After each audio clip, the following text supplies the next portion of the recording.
안녕하세요. 좋은 아침입니다. 당신은 무슨 재미로 살아요? 라고 저에게 묻는다면 저는 깨닫는 재미로 살아요 라고 할 겁니다. 알고자 하는 갈망이 있으니까 새로 알아지는 기쁨, 날마다 성장하고 변화되어가는 나를 보는 게 너무 재밌고 새로운 알미 생기고 새로운 이해가 커지고 전에는 안 보이던 것들이 새롭게 보이고 날마다 새로워지는 생기를 보는 나한테서 보는 거. 세상에는 나밖에 없어요. 내가 나를 보면서 그저 좋으면 주변 바깥 사정을 보는 것도 좋고 너그럽고 다 가슴에 품어집니다. 이런 맛으로 살아야죠. 인생 잠깐입니다. 내가 나를 기분 좋게 해주는 거, 나를 사랑해주는 것입니다. 나를 고통 속에서 얼른 건져주는 것도 나를 사랑하는 것입니다. 내가 내 자신을 사랑하는 재미로 살아보세요. 그냥 내가 내 자신을 보는 걸 즐기세요. 내가 우주이니까 나를 사랑할 줄 모르면 다른 사람도 사랑 안 됩니다. 내가 나한테 너그럽지 못하면 남들한테도 너그러울 수가 없어요. 어떤 부자는 그러더라고요. 나는 돈 쓰는 재미로 살아요. 정말 그럴까요? 그 재미가 얼마나 갈까요? 그런 말을 하는 밑바탕 마음이 있다는 것도 다 보입니다. 돈이 주는 기쁨도 크죠. 잠깐이지만 내 존재에 대한 기쁨이 그것과 비교할 수 있을까? 날마다 깨닫는 재미로 살아보세요. 힘들어하는 나를 어떻게 도와줄까? 내 자신을 봐주세요. 그게 사랑입니다. 불만스러우면 그게 자석이 돼서 불만스러운 상황만 자꾸 끌어와요. 내가 행복해지려면 뭐가 필요해? 이것도 필요하고 저것도 필요해. 어떤 상황 조건들이 필요해 라고 하는데 절대 그렇지 않다. 그건 환상이다. 내 행복을 위해서는 뭔가가 필요하다고 하는 이것은 환상이다. 이런 환상에 사로잡혀 살면 항상 뭔가를 필요로 하면서 그 필요를 따라가는 허망한 인생을 살게 됩니다. 필요라는 환상에 대한 아주 명쾌한 메시지가 있어서 오늘 들려드릴까 하는데요. 필요라는 이 환상만 깨고 내 인식이 바뀔 수 있다면 내 인생이 갑자기 송두리째 바뀌는 일이 생길 수 있다는 거 저는 이거 확실히 압니다. 이런 과정을 살아봤으니까요. 잘 들어보시기 바랍니다. 죽음 없이 영원히 산다면 필요라는 환상에 갇혀 살까? 죽음은 없고 영원히 산다면 너가 무엇을 필요로 하겠는가? 전혀 아무것도 필요하지 않을 것이다. 너에 관한 진실은 이렇다. 너가 살아남지 않기란 불가능하다. 너는 살지 않을 수 없다. 너가 살 것인가 말 것인가 문제가 아니라 어떻게 살 것인가의 문제다. 어떤 형상을 취하고 어떤 체험을 할 것인가의 문제다. 너에게 말하노니 너가 생존하는 데 필요한 건 아무것도 없다. 너의 생존은 보장되어 있다. 나는 너에게 영원한 생명을 주었고 한 번도 그걸 빼앗지 않았다. 맞습니다. 하지만 생존하는 것과 행복한 건 다른 문제죠. 행복하게 생존하기 위해서는 뭔가가 필요하다고 여길 수도 있다. 특정 조건에서만 행복할 수 있는 거라고. 이건 사실이 아니지만 너는 그게 사실이라고 믿어왔다. 그런데 믿음은 체험을 낳으니 너는 이런 식으로 삶을 체험해왔다. 신과 너가 차이가 있다면 신은 이 점을 안다는 것뿐이다. 그러니 너도 이 점을 알면 너도 신처럼 될 것이다. 너는 너의 삶의 주인이 되어 너 자신의 현실을 완전히 바꿀 것이다. 자, 여기에 위대한 비책이 있다. 행복은 특정 조건들이 낳은 결과가 아니라 행복하기 때문에 특정 조건들이 만들어진다. 이건 워낙 중요한 명제여서 다시 한번 되풀이해서 말할 필요가 있다. 행복은 특정 조건들이 낳은 결과가 아니라 행복하기 때문에 특정 조건들이 만들어진다. 이 명제는 다른 존재 상태에서도 똑같이 적용된다. 사랑은 특정 조건들이 낳은 결과가 아니라 사랑이기 때문에 특정 조건들이 만들어진다. 자비는 특정 조건들이 낳은 결과가 아니라 자비롭기 때문에 특정 조건들이 만들어진다. 풍요는 특정 조건들이 낳은 결과가 아니라 풍요롭기 때문에 특정 조건들이 만들어진다.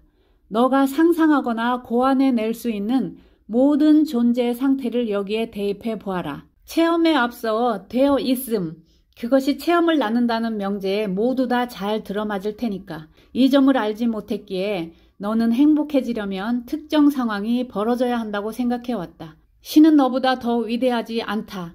어떻게 신이 그럴 수 있냐고?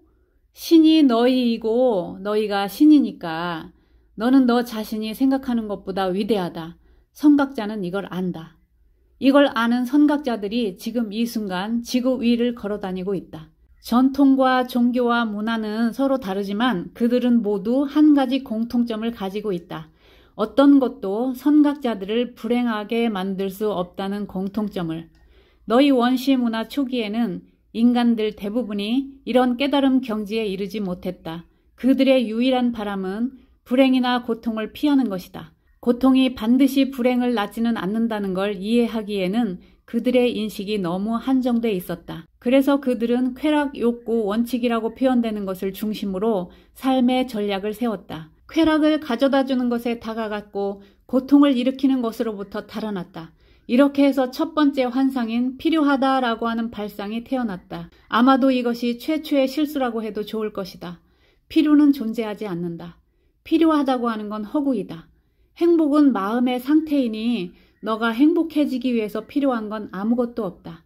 이 점을 초기 인간들은 파악할 수 없었다. 그들은 행복해지려면 어떤 것이 필요하다고 느꼈기에 삶 전체에도 같은 것이 적용될 것이라고 가정했다. 초기 인간들은 그들로서는 전혀 통제가 안 되는 현실 상황을 설명할 필요가 있었던 것이다. 여기까지가 본문 말씀입니다. 행복하기 위해서는 돈이 필요해. 행복하기 위해서는 집이 필요해. 결혼해서 행복하게 살 수 있으려면 돈 잘 버는 능력 있는 남자를 만나야 돼. 결혼 생활이 행복하려면 예쁜 여자를 만나야 돼. 착한 아이들이 태어나줘야 해. 내가 행복하려면 어떤 것이 필요해. 필요. 이 필요라고 하는 것은 환상이다. 크나큰 환상에 빠져 있는 것이다. 먼저 행복해져 있어야 행복한 상황이 벌어진다. 행복한 것은 존재의 상태이지 상황이 아니다. 지구 인류가 깨어날 시점에 오니까 신이 직접 이렇게 명쾌하고도 쉽게 알려주시고 있는데요. 우리 인생이 쉽게 바뀌지 않는 것은 평생 살아온 습관 때문입니다. 얼마나 쉬워요. 너무 쉽게 알려주시는데 그 행복한 존재의 상태에서 행복한 일들, 행복할 상황들이 벌어지는 거다. 깊은 감사 상태에서 살고 있는 내 존재의 상태가 감사한 상황, 일들이 벌어지게 만든다. 내가 그 좋은 사람이 먼저 되어 있어야 그런 사람이 오는 현실이 발생한다. 내 존재 상태가 먼저 되어 있어야 그 되어 있음이 그런 상황, 현실이 벌어지도록 만든다. 왜 안 되냐고요?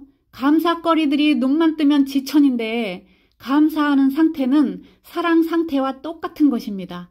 감사와 사랑은 같은 에너지 진동 상태입니다. 내가 나를 소중히 여기고 내 가까이 와 있는 사람들을 소중히 여기고 감사하면 그런 인연들이 오는 현실이 벌어지는 거죠. 만약에 인간관계 때문에 괴롭다든지 돈 때문에 힘들다든지 뭔가 나를 힘들게 하는 문제가 있다면 내 존재의 상태가 그런 상황을 끌어오고 있는 거니까 거기서 배우고 깨달아라. 내 안에 어떤 신념, 어떤 부정성 믿음이 있는지, 빼내버려야 되는 쓰레기가 들어있는지, 왜 탁기들이 나한테 자꾸만 붙어오는지 마음에 안 드는 현실을 보고 거울을 삼아서 내 속을 들여다보고 깨달아서 알고 내 존재 상태를 바꾸면 현실은 따라서 바뀌게 된다. 온갖 귀신들이 달라붙어서 환청이 들리고 죽을까봐 무서워서 사는 게 너무 괴롭고 힘들어하는 이런 사람들이 의외로 많아요. 아이를 낙태시킨 경험이 많아서 낙태령들 때문에 감정 기복이 심해가지고 일상생활이 죽고 싶을 만큼 많이 힘들어요. 남자 경험을 해본 대부분의 여자들은 낙태 경험을 할 텐데요. 그렇다고 모든 여자들이 낙태령 때문에 고통받지 않아요. 왜 나한테만 이런 일이 일어나는지 내 속을 들여다봐야 원인을 알게 되고 알면 해결할 수 있는 방법도 있는 거죠.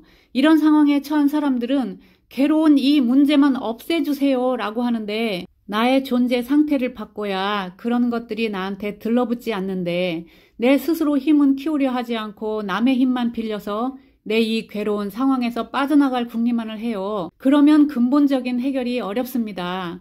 이런 상황에서 나를 고쳐서 바꾸려 하면 먼저 이런 상황을 인정하고 받아들여야 됩니다. 받아들여야 놓아줄 수가 있는 건데 절대로 안 봐요. 무서워서 죽을까봐 절대로 안 받아들여요. 쳐다보지도 않으려고 해요. 이런 방법 저런 방법 다 써봐도 이제 소용이 없네 라는 경험을 실컷 해보고 나면 하는 수 없이 죽으면 죽으리라 하고 대면해서 보면 별것도 아닌 것이 내 생각에 속았었구나 하는 것을 알게 됩니다.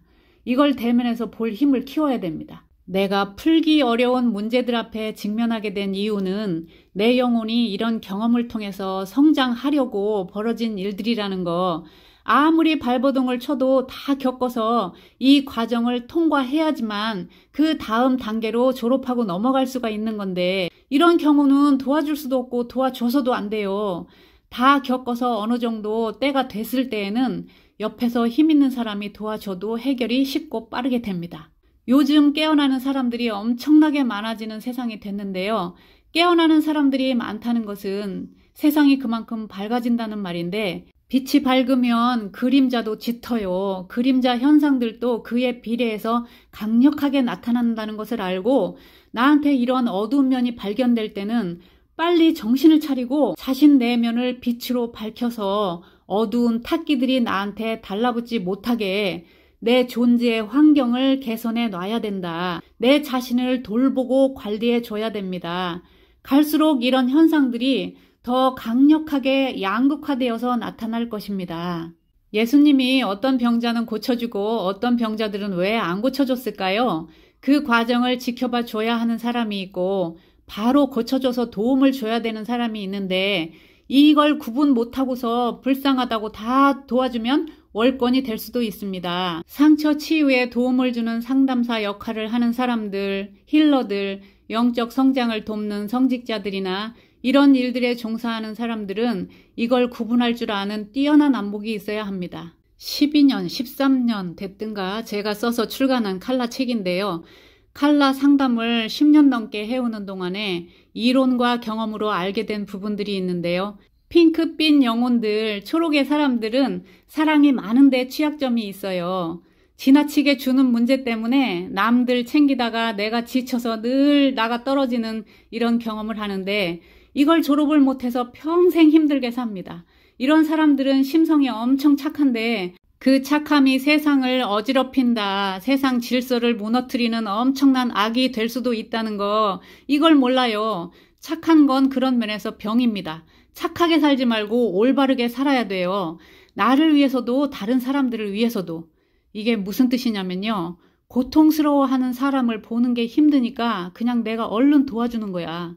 이런 현상들은 아이를 키우는 엄마들한테도 많이 나타나는데요. 아이가 어려서 어설프고 느리고 답답하고 아이가 힘들어하는 것을 못 봐. 얼른 내가 해 치워버리면 아이도 편하고 나도 편하니까. 엄마가 다 해줘. 아이가 스스로 할 수 있는 게 없어. 다 해주니까. 이런 과잉보.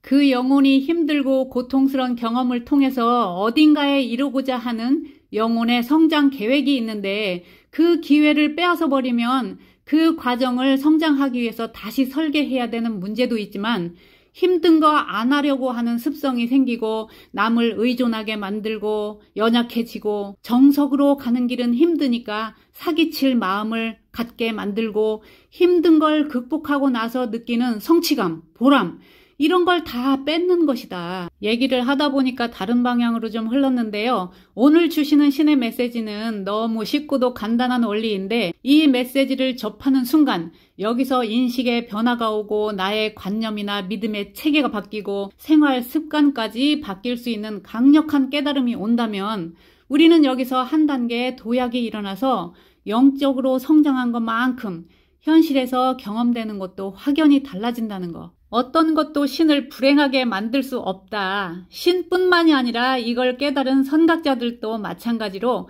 어떤 것도 선각자들을 불행하게 만들 수 없다. 그의 고요함을 깨트릴 수도 없고 그의 평안을 깨트릴 수도 없고 그를 불행하게 만들 수가 없다.